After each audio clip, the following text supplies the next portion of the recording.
Frédéric Chaudier. Donc vous êtes réalisateur, vous avez réalisé des portraits d'artistes. Et d'ailleurs, en 2016 devrait donc sortir au cinéma un portrait du comédien et metteur en scène Stanislas Nordet. Et puis vous écrivez, je crois, aussi une fiction, un long métrage. Un petit mot sur votre film Sur les yeux ouverts. Donc, vous expliquez dans ce film même qu'en 2003, vous avez accompagné votre père atteint d'une maladie incurable dans les derniers mois de sa vie dans ce lieu, à la maison médicale Jeanne Garnier. Donc, pour ceux qui ne la connaissent pas, un centre vraiment de référence des soins palliatifs à Paris. Donc vous l'avez accompagné durant 10 mois dans cette maison médicale. Puis vous êtes retourné dans cet établissement parisien pour un long tournage de plus d'1 an, de la fin 2006 à début 2008, comme happé par ces lieux, et vous nous donnez un témoignage poignant. Je vous recommande vraiment de voir ce film, qui est un film magnifique, et qui dit beaucoup de l'accompagnement, de ce qui se passe dans les derniers moments, de ceux qui les entourent, des soignants, des proches comme Nino. Et d'une certaine manière, en fait, vous montrez que la fin de la vie, c'est encore la vie. Donc bien sûr, on est curieux de vous entendre. Moi, peut-être la première chose que j'ai envie de vous demander, c'est parce que là, je l'ai résumé en quelques mots, mais de nous en dire un peu plus sur ce qui vous a conduit à choisir de faire un documentaire sur ce sujet difficile au cinéma, de revenir un petit peu sur la genèse de ce film. Ouais. Bonjour. Ça a été un long voyage, ce film, en fait. Enfin, d'ailleurs, ce voyage a commencé effectivement avec l'accompagnement de mon père. Lorsqu'on accompagne une personne qui est chère, en tous les cas, moi ça a été mon cas, il y a quand même une multitude de choses très... de détails, de choses très pragmatiques à faire et dans lesquelles d'ailleurs peut-être on se perd un peu de manière à pas prendre la distance nécessaire pour constater l'inéluctable, c'est-à-dire la mort d'un proche, d'une personne qu'on aime.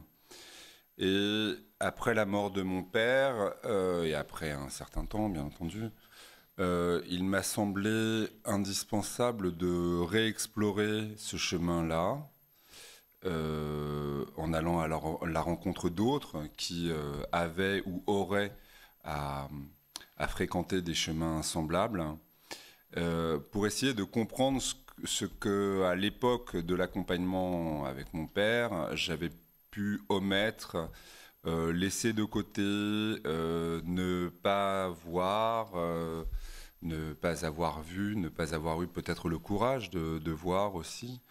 Et avec cette distance du temps, de la réflexion, un peu plus tard, une fois que ça a été écrit, que le projet a été écrit, et que les équipes de Jeanne Garnier, à commencer par Daniel Dérouville, qui m'a donné une confiance dont je lui serai éternellement reconnaissant d'ailleurs, ainsi que tous les autres. Et puis ensuite, avec cet écran particulier qui est la caméra, il y a une distance qui se crée et qui permet de réexaminer un certain nombre de choses qu'on n'a pas forcément distinguées tout à fait au moment où ça s'est produit. Et qu'on voit un peu chez les autres et qui donc fait écho à sa propre histoire. Et donc cette propre histoire peut réinvestir du coup le film. Donc c'est une sorte de... Le film était conçu et écrit dès le départ comme une sorte d'effet miroir entre mon histoire, celle que j'ai vécue avec mon père, et celle de tous les autres, qui avaient à voir avec la mienne. Alors après avec un certain nombre de circonstances, bien entendu, de particularités, etc., bien sûr, mais de manière à essayer de créer une forme de choses un peu universelles. Bon, c'est gonflé de dire ça, mais je partais du principe d'une part, en inscrivant ce film à la première personne du singulier et dans un regard subjectif et non objectif, il me semblait que cette subjectivité-là pourrait parler au plus grand nombre. Et que cette histoire-là, et que ce chemin réexploré en allant à la rencontre d'autres personnes, pourrait éclairer ceux qui étaient en train d'arpenter ce chemin et ceux qui auraient à l'arpenter plus tard.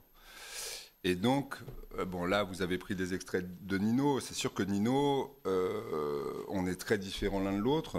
Malheureusement, je ne joue pas de piano, par exemple, mais ses préoccupations sont les mêmes que les miennes, enfin, étaient à l'époque les mêmes que les miennes, quelques années auparavant.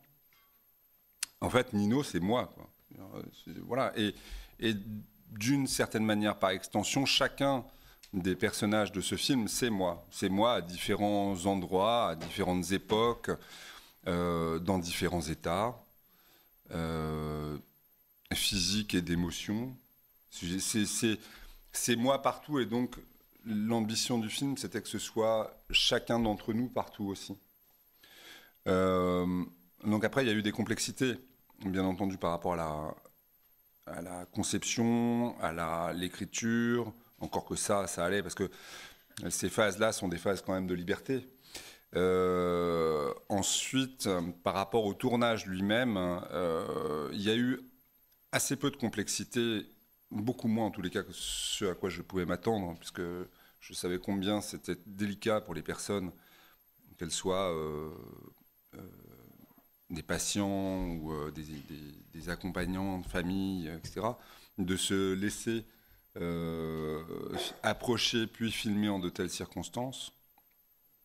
Mais il y a eu d'autres complexités auxquelles je ne m'attendais pas forcément, qui étaient qu'il a fallu que, en première instance, que je produise le film moi-même, c'est-à-dire les 14 mois de tournage, etc., etc., alors que j'étais absolument convaincu qu'une thématique telle que celle-ci et cette manière de la raconter ne poserait aucun problème pour trouver les financements nécessaires pour le faire. Donc ça a été à différents égards une expérience très particulière, parce que normalement un film, on le conçoit, on l'écrit, on le finance, il y a une date de début de tournage, il y a une date de fin de tournage, ensuite on entre en montage, etc. Tout s'est un peu passé à l'inverse de ça. Mais ça a participé aussi du chemin particulier du film et de la réflexion et du temps que je me suis accordé aussi pour le faire, parce que le film a été initié en termes d'écriture en 2005 et n'est sorti que fin 2010, donc c'est quand même presque 6 années pour faire exister un film, ce qui est considérable. Mais cette temporalité-là, ces difficultés-là, la liberté que je me suis laissée de rester dans cet endroit en décidant de la date de début de tournage, mais en refusant de poser une date de fin de tournage tant que je n'aurais pas le sentiment de trouver au moins un peu ce que j'y cherchais.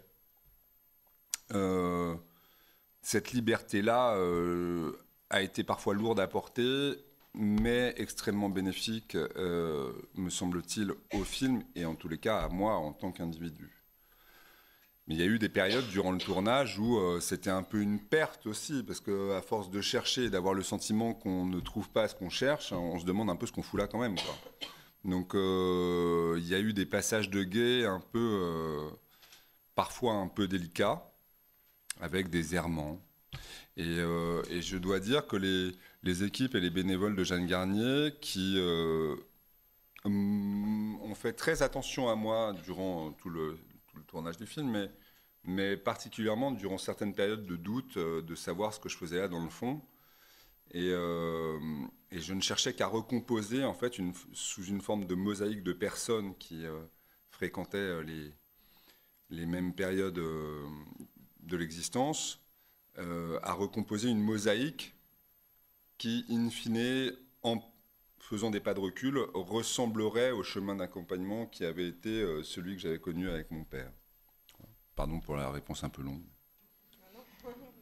On vous écoute avec grande attention. Justement, j'aurais beaucoup de questions, et peut-être vous aussi, à vous poser sur le travail de cinéaste et de réalisateur dans ce genre de cadre, mais je me restreins volontairement parce que notre sujet, c'est vraiment l'accompagnement. Quand Nino dit j'aurais été là, je pensais pas que j'aurais ce courage-là de rester jusqu'au bout, mais en tout cas j'aurais été là, et ça je le porterai même au-delà de la mort de ma mère. Je voudrais savoir si ça a fait écho, voilà, ce propos, moi, il me semble très frappant, et vous dites Nino, c'est moi, et en quoi ça a fait écho, cette phrase-là en vous? Ça a fait écho parce que on n'envisage jamais. Alors bon, moi j'ai perdu mon père, lui sa mère, donc voilà, on n'envisage quand même jamais, a priori, la perte d'un être qui nous a accompagnés depuis notre naissance, qui est là où l'une des deux planches de salut qui nous rattrape quoi qu'il arrive. Donc il est un peu curieux de se dire que cette planche de salut-là, à un moment donné, elle rompt et disparaît. Donc c'est pas une pensée, c'est pas une pensée prégnante durant une grande partie de l'existence. Et lorsqu'il y a quelque chose, un certain nombre d'indices qui disent que ce moment-là pourrait se rapprocher, il y a quelque chose qui se refuse, forcément. Donc, et quelque chose qui fuit cette pensée aussi. Donc, c'est un apprentissage de se dire que on franchit des étapes, on franchit des barrières de crainte.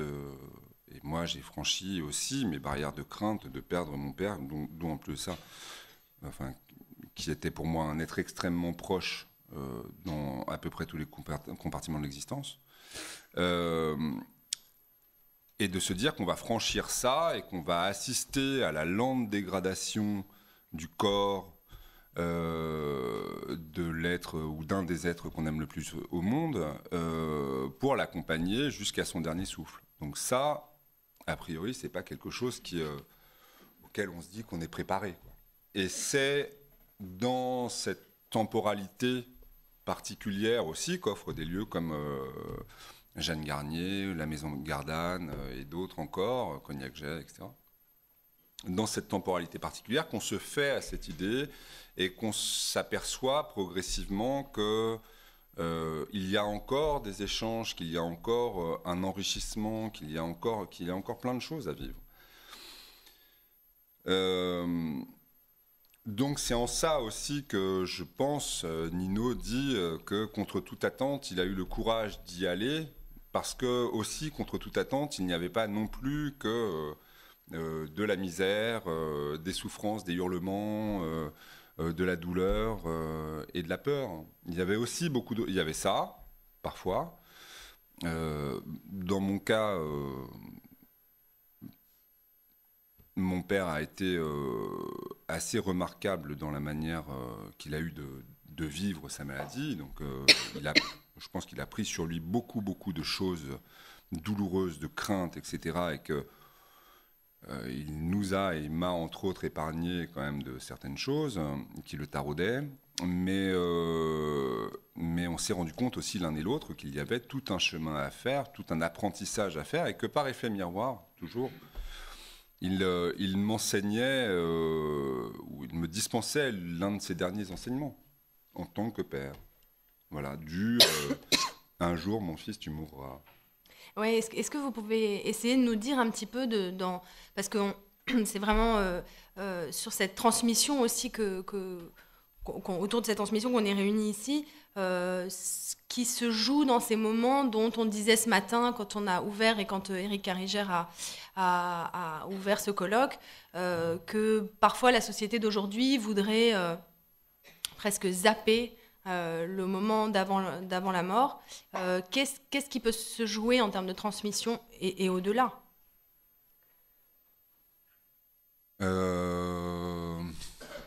Il y a plusieurs choses dans ce que vous venez de dire. C'est-à-dire que zapper le moment d'avant la mort, quel est le moment et à quoi correspond-il et quelle est sa durée? Je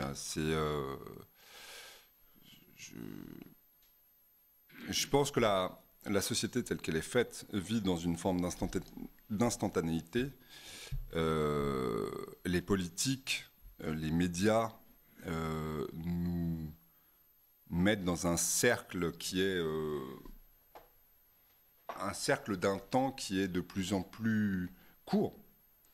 Et on n'arrive pas à s'inscrire dans une durée. En tous les cas, il y a une pensée profonde a du mal à exister, ne serait-ce que dans les médias, dans les journaux, encore que la presse écrite, c'est un peu différent, mais dans une temporalité qui dépasse l'instant. Et Et ça nous imprègne quand même très très fortement. Et donc, on en est tellement imprégné qu'on aimerait bien que beaucoup de compartiments de notre existence subissent un peu le même sort. Ce qui est évidemment, me semble-t-il, une erreur, si moderne soit la société dans laquelle on vit. Maintenant,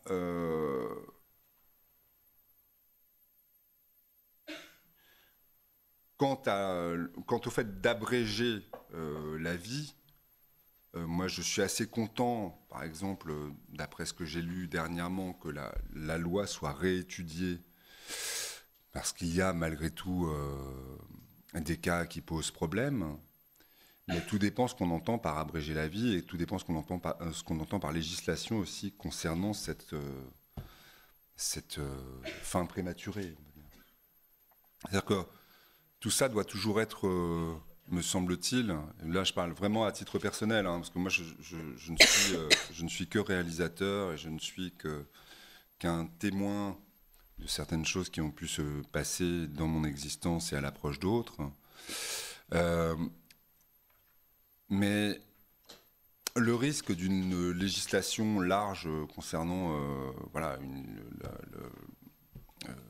légalisation de l'euthanasie, c'est que les personnes qui seraient atteintes intègrent en elles-mêmes un poids qu'elles seraient censées faire porter à d'autres, et que par cette pensée-là qui se serait diffusée en elles, elles aient envie d'en finir, alors qu'il leur resterait encore plein de temps à partager et à transmettre.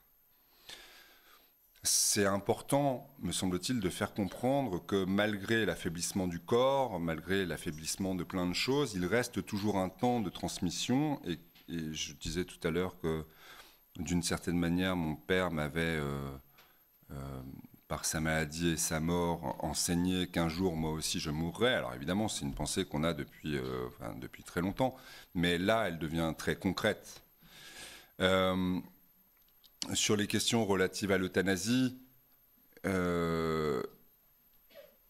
c'est très compliqué parce qu'il y a la société, et dans cette temporalité très très courte qu'elle recèle, fait tellement pression que je crains qu'une légalisation, enfin qu'une loi telle que celle-ci soit mal appliquée.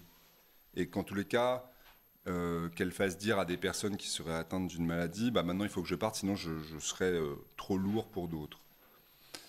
Ce qui n'empêche qu'il y a des cas qui résistent, y compris aux lois actuelles, et donc qui rendent aussi, quand même, malgré tout, du point de vue de ces personnes, très insatisfaisantes les législations actuelles. Donc il y a des choses à réfléchir, en tous les cas. Oui, ma question elle était vraiment sur votre expérience personnelle, hein, moins qu'un avis sur les débats actuels. Mon expérience personnelle... mais sur cette transmission, voilà, sur quand on est un fils par rapport à son père... L'a priori qu'on avait, mon père et moi, c'était qu'on était favorable à l'euthanasie, avant toute cette affaire. Sans avoir, enfin vraiment de manière tout à fait empirique, puisque alors, on avait perdu... certaines personnes de notre famille, mais de manière totalement empirique, c'était nous sommes pro-euthanasie. Et puis, la maladie de mon père est survenue, donc elle s'est déclenchée, et en gros, 20 mois plus tard, il était mort. C'est posé à un moment donné, puisqu'il s'agissait d'une maladie neurodégénérative à progression rapide, c'est posé à un moment donné, moi connaissant la position de mon père par rapport à ça, en tous les cas, croyant la connaître, je lui ai proposé de l'aider à mourir. Très tôt, après le diagnostic de sa maladie, dont on lui a dit quels seraient les différents symptômes et la glissade continue que ce serait. Et je pense que le fait que mon père sache qu'il pouvait avoir une confiance absolue en moi et que s'il le désirait, il pourrait y avoir recours, d'une certaine manière, a fait qu'il a décidé de ne pas y avoir recours. Et qu'il était assuré, en revanche, de ma présence constante. Et au fil du temps, il a varié, moi j'ai varié dans ma position, et je me suis rendu compte, enfin j'ai découvert tout un temps qui m'était absolument inconnu jusqu'alors, et qui a favorisé donc cet échange et cette transmission. Il y a plusieurs personnes, évidemment, dont on ne pouvait pas vous montrer le film en entier. un ancien photographe qu'on voit. Enfin, en plus, évidemment, on s'attache à. Je ne veux pas les appeler personnages, mais enfin, en tout cas, on s'attache à ces personnes qui parcourent votre film. Une dame qui reste extrêmement attentive, coquette à la fin de sa vie.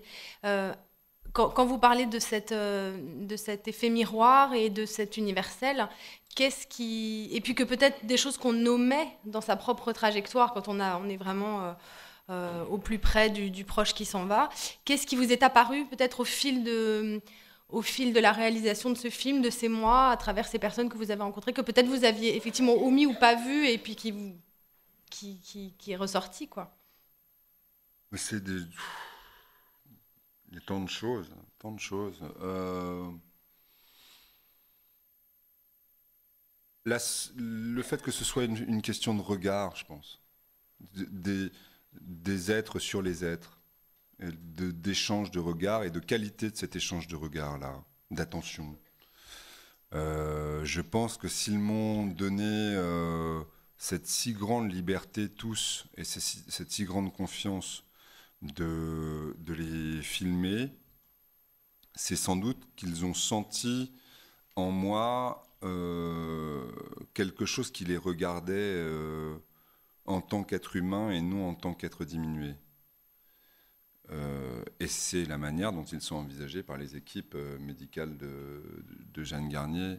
Je parle de Jeanne Garnier parce que c'est le lieu du tournage, mais il y en a d'autres évidemment.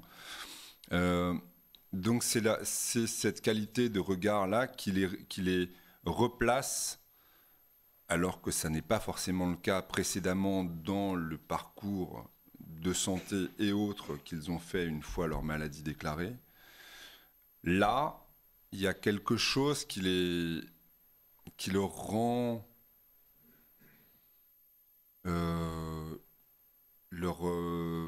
c'est un peu grand de dire ça, mais leur pleine humanité, enfin quelque chose qui serait de cet ordre-là, et sans les prendre pour des cas ou pour une forme diminuée de l'humanité. Et ça, pour moi, ça a été très important. Et dans le même temps, d'ailleurs, je collaborais avec un réalisateur que vous connaissez bien qui s'appelle Cédric Lapiche. Et on en a beaucoup discuté. Et sur, du coup, le fait de travailler sur ces thématiques-là, la manière dont notre regard changeait sur tout le reste du monde. C'est-à-dire que on se marrait parce qu'on se racontait qu'on se faisait régulièrement klaxonner à des feux, parce qu'il est très souvent au scooter et moi aussi, qu'on se faisait très régulièrement klaxonner à des feux parce qu'en fait on regardait ailleurs que le feu, c'est-à-dire qu'on regardait les gens vivre, mais avec d'une manière autre que le regard qu'on portait sur ces personnes avant ces expériences-là. Donc je pense que l'une des modifications principales, c'est la manière de regarder, la qualité du regard, la qualité d'envisager l'autre et de le considérer, quoi qu'il en soit, comme une personne pleine et entière, un humain plein et entier, avec porteur de son histoire, porteur lui aussi et vecteur de transmission. Et que pour toutes ces raisons-là, cet être, qu'il soit Jeanne Garnier a sa pleine valeur et sa pleine place dans la société. Merci pour tout ça. Frédéric Chaudier, donc vous êtes réalisateur, vous avez réalisé des portraits d'artistes, hein, et d'ailleurs en 2016 devrait donc sortir au cinéma un portrait du comédien et metteur en scène Stanislas Nordet, et puis vous écrivez, je crois, aussi une fiction, un long métrage. Un petit mot sur votre film Sur les yeux ouverts. Donc, vous expliquez dans ce film même qu'en 2003, vous avez accompagné votre père atteint d'une maladie incurable dans les derniers mois de sa vie dans ce lieu, à la maison médicale Jeanne Garnier. Donc, pour ceux qui ne la connaissent pas, un centre vraiment de référence des soins palliatifs à Paris. Donc vous l'avez accompagné durant 10 mois dans cette maison médicale. Puis vous êtes retourné dans cet établissement parisien pour un long tournage de plus d'1 an, de la fin 2006 à début 2008, comme happé par ces lieux, et vous nous donnez un témoignage poignant. Je vous recommande vraiment de voir ce film, qui est un film magnifique, et qui dit beaucoup de l'accompagnement, de de ce qui se passe dans les derniers moments, de ceux qui les entourent, des soignants, des proches comme Nino. Et d'une certaine manière, en fait, vous montrez que la fin de la vie, c'est encore la vie. Donc bien sûr, on est curieux de vous entendre. Moi, peut-être la première chose que j'ai envie de vous demander, c'est parce que là, je l'ai résumé en quelques mots, mais de nous en dire un peu plus sur ce qui vous a conduit à choisir de faire un documentaire sur ce sujet difficile au cinéma, de revenir un petit peu sur la genèse de ce film. Ouais. Bonjour. Ça a été un long voyage, ce film, en fait. Enfin, d'ailleurs, ce voyage a commencé effectivement avec l'accompagnement de mon père. Lorsqu'on accompagne une personne qui est chère, en tous les cas, moi, ça a été mon cas, il y a quand même une multitude de choses très... de détails, de choses très pragmatiques à faire et dans lesquelles d'ailleurs peut-être on se perd un peu de manière à pas prendre la distance nécessaire pour constater l'inéluctable, c'est-à-dire la mort d'un proche d'une personne qu'on aime. Et après la mort de mon père, et après un certain temps bien entendu, il m'a semblé indispensable de réexplorer ce chemin-là, en allant à la rencontre d'autres qui avaient ou auraient à fréquenter des chemins semblables, pour essayer de comprendre ce que, à l'époque de l'accompagnement avec mon père, j'avais pu omettre, laisser de côté, ne pas voir, ne pas avoir vu, ne pas avoir eu peut-être le courage de voir aussi. Et avec cette distance du temps, de la réflexion, un peu plus tard, une fois que ça a été écrit, que le projet a été écrit, et que les équipes de Jeanne Garnier, à commencer par Daniel Dérouville, qui m'a donné une confiance dont je lui serai éternellement reconnaissant d'ailleurs, ainsi que tous les autres. Et puis ensuite, avec cet écran particulier qui est la caméra, il y a une distance qui se crée et qui permet de réexaminer un certain nombre de choses qu'on n'a pas forcément distinguées tout à fait au moment où ça s'est produit. Et qu'on voit un peu chez les autres et qui donc fait écho à sa propre histoire. Et donc cette propre histoire peut réinvestir du coup le film. Donc c'est une sorte de... Le film était conçu et écrit dès le départ comme une sorte d'effet miroir entre mon histoire, celle que j'ai vécue avec mon père, et celle de tous les autres, qui avaient à voir avec la mienne. Alors après avec un certain nombre de circonstances, bien entendu, de particularités, etc., bien sûr, mais de manière à essayer de créer une forme de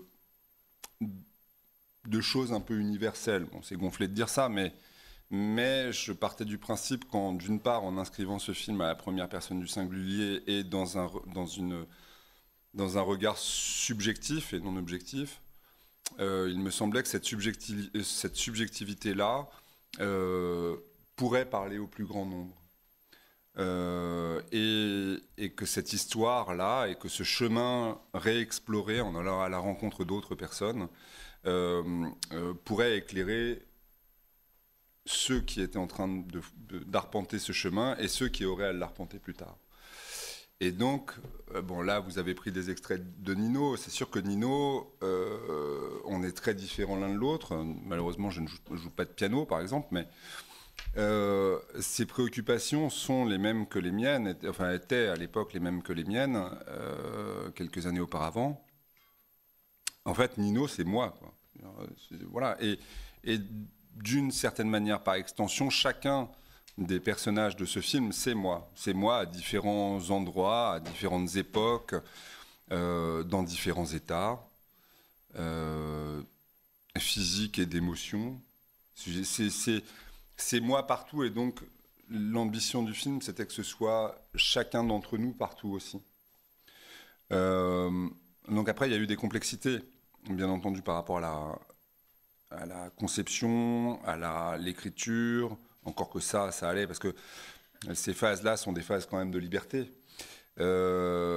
Ensuite, par rapport au tournage lui-même, il y a eu assez peu de complexité, beaucoup moins en tous les cas que ce à quoi je pouvais m'attendre, puisque je savais combien c'était délicat pour les personnes, qu'elles soient des patients ou des accompagnants de famille, etc., de se laisser approcher puis filmer en de telles circonstances. Mais il y a eu d'autres complexités auxquelles je ne m'attendais pas forcément, qui étaient qu'il a fallu que, en première instance, que je produise le film moi-même, c'est-à-dire les 14 mois de tournage, etc., etc., alors que j'étais absolument convaincu qu'une thématique telle que celle-ci et cette manière de la raconter ne poserait aucun problème pour trouver les financements nécessaires pour le faire. Donc ça a été, à différents égards, une expérience très particulière, parce que normalement un film... on le conçoit, on l'écrit, on le finance. Il y a une date de début de tournage, il y a une date de fin de tournage, ensuite on entre en montage, etc. Tout s'est un peu passé à l'inverse de ça.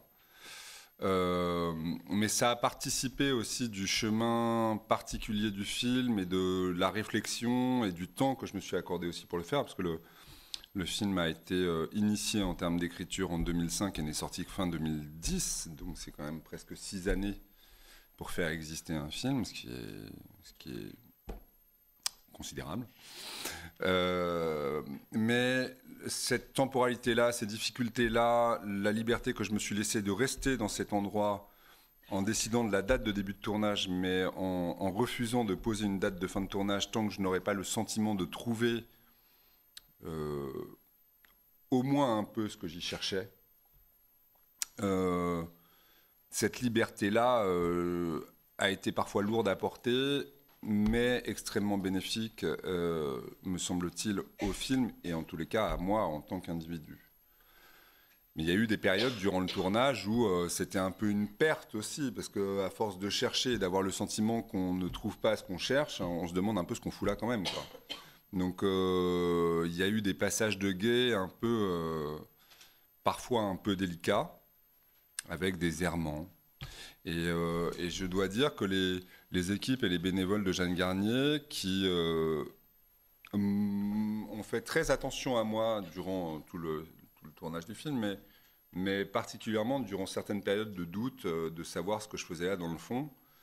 Et je ne cherchais qu'à recomposer en fait sous une forme de mosaïque de personnes qui fréquentaient les mêmes périodes de l'existence, à recomposer une mosaïque qui, in fine, en faisant des pas de recul, ressemblerait au chemin d'accompagnement qui avait été celui que j'avais connu avec mon père. Pardon pour la réponse un peu longue. On vous écoute avec grande attention. Justement, j'aurais beaucoup de questions et peut-être vous aussi à vous poser sur le travail de cinéaste et de réalisateur dans ce genre de cadre, mais je me restreins volontairement parce que notre sujet, c'est vraiment l'accompagnement.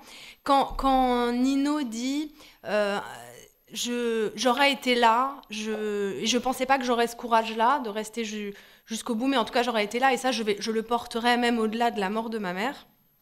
Je voudrais savoir si ça a fait écho, voilà, ce propos, moi, il me semble très frappant, et vous dites, Nino, c'est moi, et en quoi ça a fait écho, cette phrase-là, en vous? Ça a fait écho parce que on n'envisage jamais, alors bon, moi j'ai perdu mon père, lui sa mère, donc voilà, on n'envisage quand même jamais, a priori, la perte d'un être qui nous a accompagnés depuis notre naissance, qui est là où l'une des deux planches de salut qui nous rattrape quoi qu'il arrive. Donc il est un peu curieux de se dire que cette planche de salut-là, à un moment donné, elle rompt et disparaît. Donc c'est pas une pensée, prégnante durant une grande partie de l'existence. Et lorsqu'il y a quelque chose, un certain nombre d'indices qui disent que ce moment-là pourrait se rapprocher, il y a quelque chose qui se refuse, forcément. Donc, et quelque chose qui fuit cette pensée aussi. Donc, c'est un apprentissage de se dire que on franchit des étapes, on franchit des barrières de crainte. Et moi, j'ai franchi aussi mes barrières de crainte de perdre mon père, dont en plus ça, enfin, qui était pour moi un être extrêmement proche dans à peu près tous les compartiments de l'existence. Et de se dire qu'on va franchir ça et qu'on va assister à la lente dégradation du corps, de l'être ou d'un des êtres qu'on aime le plus au monde, pour l'accompagner jusqu'à son dernier souffle. Donc ça, a priori, c'est pas quelque chose auquel on se dit qu'on est préparé, quoi. Et c'est dans cette temporalité particulière aussi qu'offrent des lieux comme Jeanne Garnier, la Maison Gardanne et d'autres encore, Cognac-Jet, etc. Dans cette temporalité particulière qu'on se fait à cette idée et qu'on s'aperçoit progressivement que il y a encore des échanges, qu'il y a encore un enrichissement, qu'il y a encore plein de choses à vivre. Donc c'est en ça aussi que je pense, Nino dit que contre toute attente, il a eu le courage d'y aller, parce que aussi contre toute attente, il n'y avait pas non plus que de la misère, des souffrances, des hurlements, de la douleur et de la peur. Il y avait aussi il y avait ça, parfois. Dans mon cas, mon père a été assez remarquable dans la manière qu'il a eu de vivre sa maladie. Donc, je pense qu'il a pris sur lui beaucoup, beaucoup de choses douloureuses, de craintes, etc. Et que il nous a et m'a entre autres épargné quand même de certaines choses qui le taraudaient. Mais on s'est rendu compte aussi l'un et l'autre qu'il y avait tout un chemin à faire, tout un apprentissage à faire, et que par effet miroir, toujours, il m'enseignait, ou il me dispensait l'un de ses derniers enseignements en tant que père.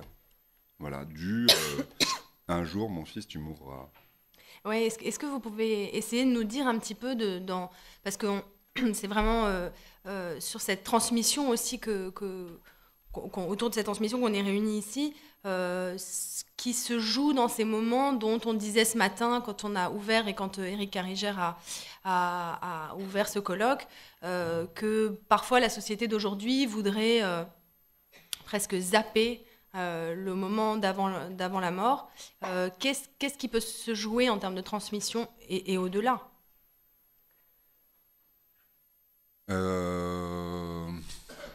Il y a plusieurs choses dans ce que vous venez de dire. C'est-à-dire que zapper le moment d'avant la mort, quel est le moment et à quoi correspond-il et quelle est sa durée?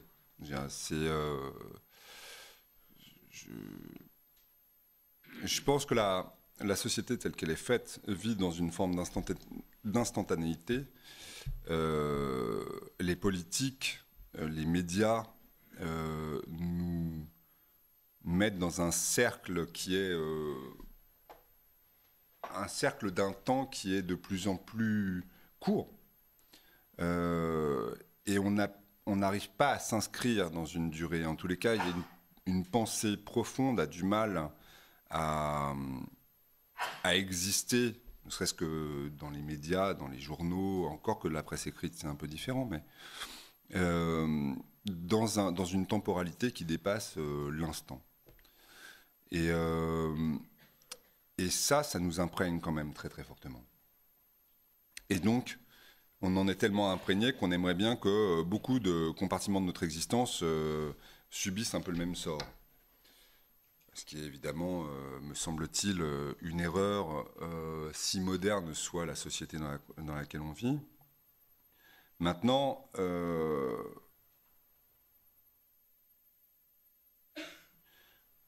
quant au fait d'abréger la vie, moi je suis assez content, par exemple, d'après ce que j'ai lu dernièrement, que la loi soit réétudiée, parce qu'il y a malgré tout des cas qui posent problème, mais tout dépend ce qu'on entend par abréger la vie, et tout dépend ce qu'on entend par législation aussi concernant cette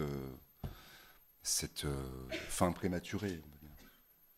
C'est-à-dire que tout ça doit toujours être me semble-t-il, là je parle vraiment à titre personnel, hein, parce que moi je ne suis que réalisateur et je ne suis qu'un témoin de certaines choses qui ont pu se passer dans mon existence et à l'approche d'autres.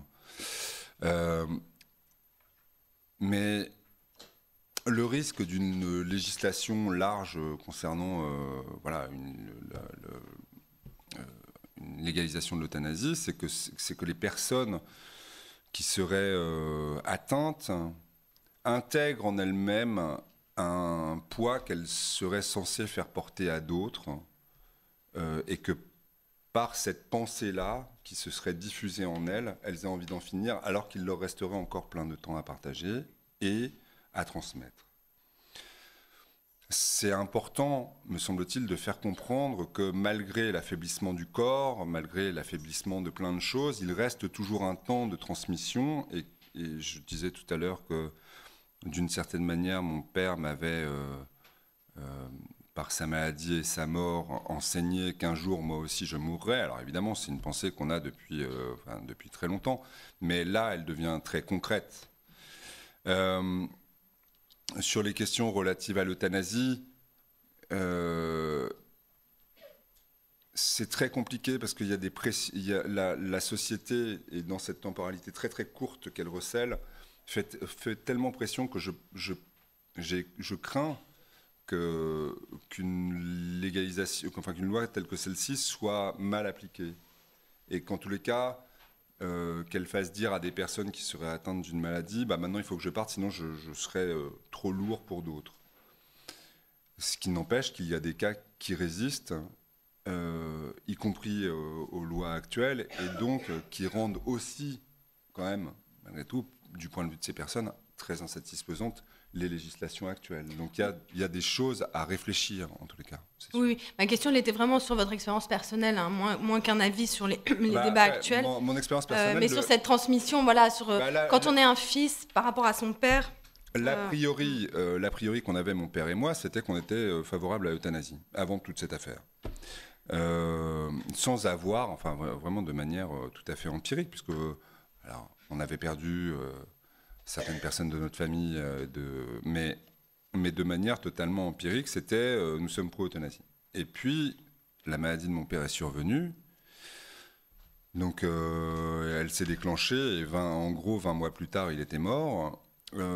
C'est posé à un moment donné, puisqu'il s'agissait d'une maladie neurodégénérative à progression rapide, c'est posé à un moment donné, moi connaissant la position de mon père par rapport à ça, en tous les cas, croyant la connaître, je lui ai proposé de l'aider à mourir. Très tôt, après le diagnostic de sa maladie, dont on lui a dit quels seraient les différents symptômes et la glissade continue que ce serait. Et je pense que le fait que mon père sache qu'il pouvait avoir une confiance absolue en moi et que s'il le désirait, il pourrait y avoir recours, d'une certaine manière, a fait qu'il a décidé de ne pas y avoir recours. Et qu'il était assuré, en revanche, de ma présence constante. Et au fil du temps, il a varié, moi j'ai varié dans ma position, et je me suis rendu compte, enfin j'ai découvert tout un temps qui m'était absolument inconnu jusqu'alors, et qui a favorisé donc cet échange et cette transmission. Il y a plusieurs personnes, évidemment, dont on ne pouvait pas vous montrer le film en entier. Un ancien photographe qu'on voit, enfin, en plus, évidemment, on s'attache à... Je ne veux pas les appeler personnages, mais enfin, en tout cas, on s'attache à ces personnes qui parcourent votre film. Une dame qui reste extrêmement attentive, coquette à la fin de sa vie. Quand vous parlez de cet effet miroir et de cet universel, et puis que peut-être des choses qu'on omet dans sa propre trajectoire quand on est vraiment au plus près du proche qui s'en va, qu'est-ce qui vous est apparu peut-être au fil de la réalisation de ce film, de ces mois, à travers ces personnes que vous avez rencontrées, que peut-être vous aviez effectivement omis ou pas vu, et puis qui est ressorti, quoi. C'est des tant de choses, tant de choses. Le fait que ce soit une question de regard, je pense, des êtres sur les êtres, d'échange de regards et de qualité de cet échange de regards-là, d'attention. Je pense que s'ils m'ont donné cette si grande liberté tous et cette si grande confiance de les filmer, c'est sans doute qu'ils ont senti en moi quelque chose qui les regardait en tant qu'être humain et non en tant qu'être diminué. Et c'est la manière dont ils sont envisagés par les équipes médicales de Jeanne Garnier. Je parle de Jeanne Garnier parce que c'est le lieu du tournage, mais il y en a d'autres évidemment. Donc c'est cette qualité de regard-là qui les replace, alors que ça n'est pas forcément le cas précédemment dans le parcours de santé et autres qu'ils ont fait une fois leur maladie déclarée. Là, il y a quelque chose qui leur rend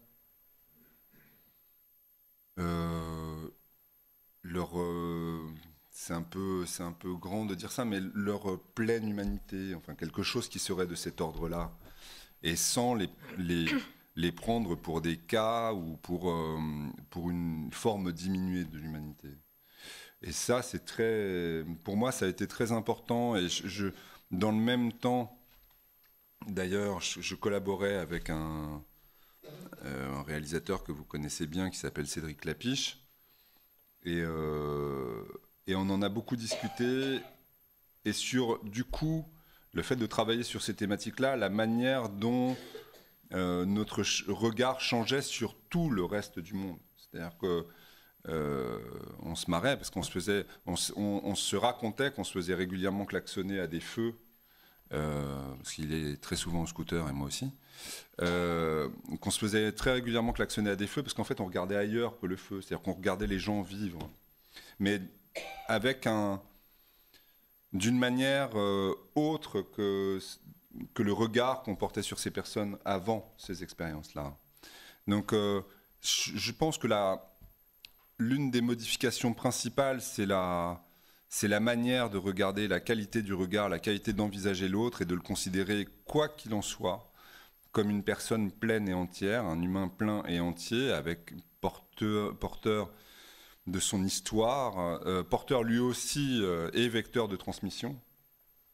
Et que pour toutes ces raisons-là, cet être, qu'il soit Jeanne Garnier ou a sa pleine valeur et sa pleine place dans la société. Merci pour tout ça.